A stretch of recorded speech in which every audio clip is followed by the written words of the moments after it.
Bugungi videoda sizlar bilan iOS nimaligi va o'zbingizda iOS ni qo'llagan holatda qanaqa qilib 5 barobargacha tezlashishingiz mumkinligini sizlar bilan ko'rib chiqamiz. Xo'p, lekin u narsani ko'rib chiqishimizdan oldin bitta narsaga e'tiboringlarni qaratmoqchiman. Inson hayotida shu kungacha biza biladigan ikkita katta o'zgarish bo'lgan, ya'ni umuman bozor iqtisodiyotida. Bulardan birinchisi inson qo'l mehnatidan uje mexanik, ya'ni o'sha asbob-uskunalarga, turli xil uskunalarni ishlatishga o'tdi va inson hayoti bir necha barobarga yaxshilashgan. Ya'ni inson oldin o'sha qo'l mehnati orqali sekin o'sayotgan bo'lsa, o'sha asbob-uskunalar yordamida juda tezlik bilan o'sishga boshladi. Va bu narsa bozor iqtisodiyotini 10 barobarga o'sishiga yordam berdi. Undan keyin hamma biladigan bu kompyuter davri, ya'ni kompyuter davrida biz bilamizki Facebook, Amazon, Uber, Yandex ham bu IT platformalar imенно shu industriyaga kiradi va ushbu platformalar hozirgi kunda jami 5 trilliondan oshiq umuman bozor iqtisodiyotini tashkil qiladi. Undan keyingi o'zgarish bor. Bu o'zgarish iOS, ya'ni men ko'rayotgan o'zgarishlardan bittasi ushbu narsa. Ya'ni bu qanaqa narsaki, o'zi iOS nima deydigan bo'lsanglar, bu abreviatura, ya'ni buni agar kengaytmasini oladigan bo'lsak, bu AI operatsion sistemalar. Ya'ni sizni bilingizda oldin operatsion sistemalar bor edi. Endi bu narsa nima qilib beradi? Sizda misol uchun bitta xodimingizda bitta takrorlanadigan vazifasi bor. Misol uchun olaylik, men content script yozishim kerak va har doim qilishim kerak bu narsani. Yokida men har doim emaildan kelgan xabarlarga javob berishim kerak. Yoki bo'lishi mumkin sizni shaxsiy personal assistentingiz. Sizni shaxsiy xabarlaringizga javob berish kerak va ushbu xabarlarni muhimini sizga yetkazish kerak. Agar muhim bo'lmagan yoki maqsadi aniq bo'lmagan xabarlarni olib turib o'zi analiz qilgan holatda undan aniq maqsadni olib berish kerak. Yokida qanaqadir vazifalar bor, mayda va ushbu vazifalarni borib qilish yokida ushbu vazifalarga mas'ul bo'lgan insonlarni topish kerak. Va bu tushunganinglardek bitta operatsion tizim. Endi bu narsani AI qilib beradi. Ya'ni qanaqa, misol uchun men thumbnail dizayn qilayotgandim, bu narsani AI qilib beradi. Yokida men karusel qilish bilan shug'ullanayotgandim, ya'ni karusel dizayn qilish bilan shug'ullanayotgandim, uni ham AI qilib beradi. Va barcha narsani uje sizda AI qilishi boshlaydi. Va bugungi videoda men sizlarga o'zimda hozirgi paytda ishlatayotgan personal assistentimni ko'rsataman va ushbu ko'rib turgan barcha prezentatsiyalar, boshqa narsalar ham ushbu personal assistent, ya'ni men AI assistentim orqali yaratilgan. Tushunganinglardek, bugun sizlar bilan iOS haqida gaplashamiz va bugungi videoda nimalarni ko'rib chiqamiz sizlar bilan. Birinchisi bu iOS nima va nega ChatGPT bilan teng emas? Ya'ni nima uchun o'zi umuman farqini tushuntirib beraman sizlarga, iOS nima va ChatGPT nimaligini. Undan keyin esa iOS tuzilmasi va 4 qatlamli arxitekturani sizlarga tushuntirib beraman. Va tushunishinglar uchun bu eng sodda arxitekturalardan bittasi. Chunki avval bu narsaga hozir endi kirish qilayotgan bo'lsa, ya'ni kirish darslari yoki kirish videolari yoki kontentlarida bo'lsanglar ham bo'ladi. Undan keyin uje yana chuqurlashib ketaveramiz. Undan keyin esa qayerdan boshlashinglar mumkin bo'yicha men o'zimni real misolimni beraman. Ya'ni o'zim qanaqa foydalanayotganimni sizlarga ko'rsatib beraman. Unaqa bo'lsa boshlasak bo'ladi. Birinchisi sizlar bilan gaplashganimiz bu ChatGPT va AI, ya'ni iOS. Xo'p, ChatGPT nima? ChatGPT buni kalkulyatorda bossak bo'ladi. Ya'ni siz unga qanaqadir raqamlar kiritasiz va o'zingizga kerakli o'sha ma'lumotlarni ola olasiz. Bu yerda ham xuddi shunaqa, misol uchun olaylik, siz lead bilan gaplashyapsiz. Lead keldi sizga va sizga qanaqa savol berdi. Va ushbu savolni olib ChatGPT ga berasiz. ChatGPT dan berganingizdan keyin u matn chiqarib beradi va ushbu matnni olib turib siz yana klientga tashlaysiz. Bu yerda asosiy siklda, ya'ni ushbu jarayonda siz o'zingiz qatnashyapsiz. Endi agarda sizda iOS tizimlar bo'ladigan bo'lsa, u qanaqa ishlaydi? Trigger, ya'ni trigger qachon bo'ladi? Чтобы klient xabar yozgandan keyin trigger avtomatik ishlashni boshlaydi. Undan keyin esa agent, bu bo'lishi mumkin Cloud, N10, juda ko'p anaqalar bor. Misol uchun Manus bor, turli xil olaylik AI agentlar bor. Men hozirgi paytda Cloud ishlataman, chunki eng yaxshini aytgani ushbu Cloud orqali olman. Cloudda trigger ishladi, triggerdan keyin ushbu triggerni agent oladida va ushbu klientga qanaqa javob berish kerakmi? Javob beradi. Yokida agarda u misol uchun siz bilan uchrashuv belgilamoqchi bo'lsa, kalendarga yozib qo'yadi yokida sheetsizga qanaqadir o'sha ma'lumotlarni kiritadigan qilsa bo'ladi va bu narsada asosiy ishi AI, ya'ni siz yaratgan o'sha agentlar qilishi boshlaydi. Ya'ni ikkalasini asosiy farqi, birinchisi asosiy siklda, ya'ni asosiy jarayonda siz o'zingiz bo'ladigan bo'lsangiz, ikkinchisi esa asosiy jarayonda bu sizni agentlaringiz bo'ladi. Undan keyin yana bitta narsa bor. ChatGPT bilan umuman agentlarning asosiy farqi nimada deydigan bo'lsak, birinchisi bu kontekst. Ya'ni ChatGPTga har doim siz prompt berayotganda kontekst berishingiz kerak. Kontekst nima deydigan bo'lsanglar, bu umumiy o'sha holat. Ya'ni siz kimsiz, nimaga bu ishni qilyapsiz, yokida qanaqa najja xohlaysiz siz, ya'ni najjani qanaqa ko'rinishda olishni xohlaysiz. Bu ma'lumotlar bo'lsa, ChatGPTning o'zi ham juda yaxshi javob beradi. Ya'ni men bu yerda ChatGPT ishlamaydi yoki ChatGPT yomon javob beradi degan narsa emas. ChatGPTga misol uchun agar siz kontekst bersangiz, undan keyin rule bersangiz, rol bersangiz, ya'ni rule degani o'sha umuman qanaqa holatda javob berish kerak, qonun qoidalar bersangiz va undan keyingisi bu o'sha unga uni roli nimada, ya'ni u kim bo'lib sizga javob bersin va undan keyin qanaqa formatda sizga javob bersin degan narsani beradigan bo'lsangiz, ChatGPT ham juda aqlli, ya'ni kurtoy javoblar beradi. iOSda ya'ni agentlardagi asosiy farq nima deydigan bo'lsak, ChatGPTdan. Agentlarda siz birinchi bo'lib o'zi kontekstni, ya'ni o'zingiz haqingizda ma'lumotni, to'liq xodimlaringiz haqida ma'lumotni, asosiy key employee deydi, ya'ni asosiy kulchovoy xodimlarni kiritasiz unga, ularni vazifasini, hamma narsani berasiz va iOS sizga o'sha agentlar sizga javob berayotganda sizni birinchi kontekst, ya'ni kimsiz, nima qilyapsiz, qanaqa prioritetlaringiz borligini biladi va undan keyin o'shandan kelib chiqib siz xohlagan natijani qilib beradi. Asosiy farq o'shanda.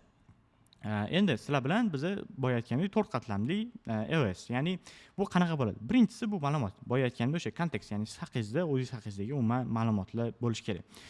Bu misol uchun men o'zimning holatimni aytib berishim mumkin. Birinchi bo'lib men kimman? Meni o'zim haqimda.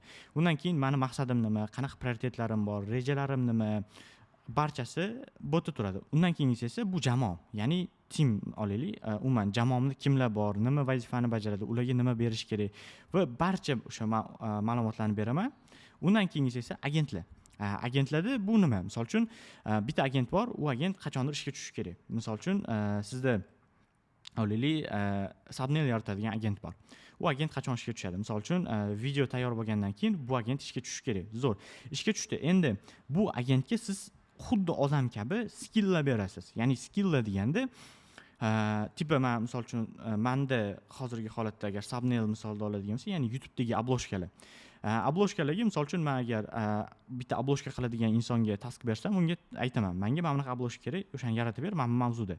U holatda u narsani yaratadi. Endi men agentga menga mana mavzuda obloshka yaratib bersam, unda o'sha skill kerak bo'ladi, ya'ni undagi o'sha qobiliyatlar, ya'ni o'sha olaylik menga obloshka yaratib beradigan qobiliyat. Va bu narsani unga men agar kiritgan bo'lsam, u menga yaxshi natija olib kelib beradi. Undan keyingisi esa workflow, o'sha bu hozirgi aytgan umumiy jarayonim, ya'ni ish oqimi, ya'ni ish naqasida deb olsak bo'ladi. Agent bor, skilllar bor va ushbu ish jarayoni workflow deyiladi.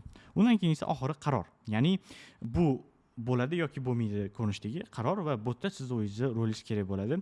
Lekin bu yerdagi rol ham turli xil narxlarda har xil. Ya'ni bu rolni misol uchun siz avtomatik qilib qo'yishingiz mumkin yokida o'zingizga olishingiz. Misol uchun men skriptlarda yokida qanaqadir karuselni narsa, ya'ni ommaga chiqadigan narsalarda men o'zimning qarorimni, ya'ni tasdiqimni aniq qilaman, ya'ni qo'yganman. Aniq menga tasdiq bo'lgandan keyin chiqarish mumkin. Chunki juda ko'p xatoliklar chiqib ketib qolishi mumkin. Baribir bilamizki, nima deydi, AI 80% gacha yaxshi qilib bera oladi. Qolgan 20% ni siz o'zingiz qilishingiz kerak bo'ladi. Endi aytishinglar mumkin, nimaga unaqa bo'lsa bu narsani qilishimiz kerak? Tushunishinglar uchun men hozirgi paytda rejam bo'yicha ushbu ko'rinishda ketyapti hozir, уже sekin-sekin o'sha narsani boshlaymiz. Ya'ni kuniga bitta karusel, 3 ta reels, bitta YouTube content va undan tashqari yana 2 ta Telegram blog bor. Bu narsani hammasini men ushbu workflow, ya'ni ish jarayonlari va agentlar orqali qilaman.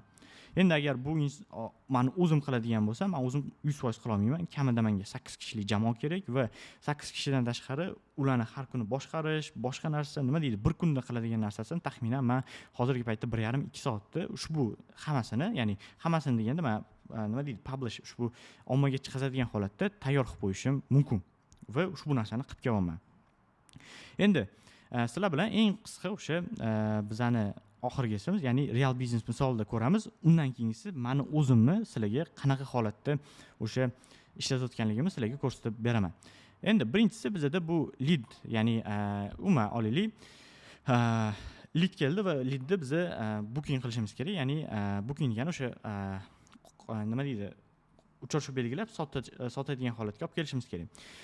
Misol uchun olaylik, WhatsAppdan bizga yoki Telegram, WhatsApp istalgan ilovadan bizga xabar keldi va xabar kelgandan keyin agent oladi va agent uni kvalifikatsiya qiladi. Ya'ni umuman kvalifikatsiyani ham biz kiritamiz, ya'ni qanaqa holatda kvalifikatsiya bizga o'tadi yo o'tmaydi. Misol uchun u budjetini, muddatini, industriyani aniqlab beradi agent o'zi bizga. Agent undan keyingisi esa agent 2. Agent 2 ning asosiy vazifasi bu sifatni baholash. Ya'ni birinchi agentni mana bunaqa narsa, qaranglar. Insonlarda to'g'ri bitta ish, nima deydi, bir nechta vazifalarni qilishi mumkin. Agentda siz qanchalik maydalaydigan bo'lsangiz, maydalaydigan deganda, misol uchun bitta agent bitta vazifani qiladi. Misol uchun xabar keldi va birinchi agentning vazifasi faqatgina kvalifikatsiya qilish. Ya'ni kvalifikatsiya qilish deganda undan ma'lumotlarni olish. Ya'ni ma'lumotlar deganda o'sha budjeti, muddati, industriya. Ya'ni bu bizani agar kvalifikatsiya qilishimiz kerak deb oladigan bo'lsak, ushbu narsani oladi. Ikkinchi agentning vazifasi esa sifatni baholash. Ya'ni unda hamma ma'lumotlar bor, faqat u endi scoring, ya'ni ushbu ma'lumotlarni baholash kerak va baholagandan keyin keyingi jarayonga o'tkazadi. Ya'ni agent 3 ga o'tkazadi. Agent 3 dagi narsa nima? Bu auto schedule, ya'ni bitta agent bor, faqatgina kalendarga kirib, sizni o'sha nima deydi, mitinglaringizni yoki o'sha umuman uchrashuvlarni belgilab ketadi. O'sha qaysidir vaqt, misol uchun 3 dan 4 gacha bu bilan biz miting qilishimiz kerak. To'rtinchisi esa o'sha u agent ya'ni rad etadi. Ya'ni rad etadi deganda o'sha tabiiy anaqa bilan, nima deydi, ohang bilan uni cancel qiladi, shu sifatsiz bo'lganligi uchun. Undan keyingisi esa o'sha bookingdan keyin Google Sheetsga tushadi. Umuman harakat yoziladi Google Sheetsga qanaqa anaqada bo'lganda. Ya'ni har agentda agar bitta vazifa bo'ladigan bo'lsa, o'sha nima deydi, siz ancha o'sha ishingizni sekin-sekin maydalab barcha agentlarga topshirishingiz mumkin bo'ladi. Ya'ni tushunishingiz uchun hozirgi holatda ham, ya'ni eng oddiy holatda nima bo'ldi? WhatsAppdan xabar keldi, agent uni birinchi agent bizada uni kvalifikatsiya qildi, ikkinchisi esa sifatga baho berdi. Birinchi agent olib kelgan ma'lumotlarni ikkinchisi baholab berdi, uchinchisi sifatlisini o'sha unga uchrashuv belgiladi. Agar to'g'ri kelmaydigan bo'lsa, nima deydi, tabiiy ohang bilan uni rad etdi. To'rtinchisi o'sha keyingi qadamda o'sha uchinchi agent uni Google Sheets'da o'sha ma'lumotlarni kiritib ketyapti. Shu holatda biz ushbu anaqani eng sodda versiyasini ko'rishimiz mumkin bo'ladi. Endi sizda bu narsadan bir necha minglab yoki yuzlab bo'lishi mumkin. Bu sizni biznes jarayonlaringizga bog'liq. Xo'p, men videoni boshida sizlarga va'da qilgan o'sha meni o'zimni ish ustolim, boya aytgandek men clouddan foydalanaman va bu yerda nima ishlar qilaman, sizlarga bu narsani ko'rsatib beraman. Qaranglar, menimcha sizlarga qiziq bo'lsa kerak, men o'zimni o'sha kontent jarayonimni o'zini ko'rsatib bermoqchiman. Lekin undan oldin o'zi umuman qanaqa ishlashini sizlarga tushuntirib beraman. Qaranglar. Olaylik, bu meni boya aytgandek o'sha ish ustolim. Undan keyin menda kontekst fayl bor. Kontekst faylda menda biznes haqida ma'lumotlar, hozirgi paytdagi raqamlar, ya'ni raqamlar deganda o'sha necha pul topganman, qayerdan kelyapti u pullar, nimani hisobiga kelyapti, hamma narsa bu yerda yozilgan bo'ladi. Ya'ni tipa analitik deb olsak bo'ladi bu anaqani. Undan keyingisi meni o'zimning shaxsiy informatsiyalarim va umumiy strategiyam. Meni kontekstimda ushbu narsalar bor. Endi undan keyingisi menda proyektlar bor.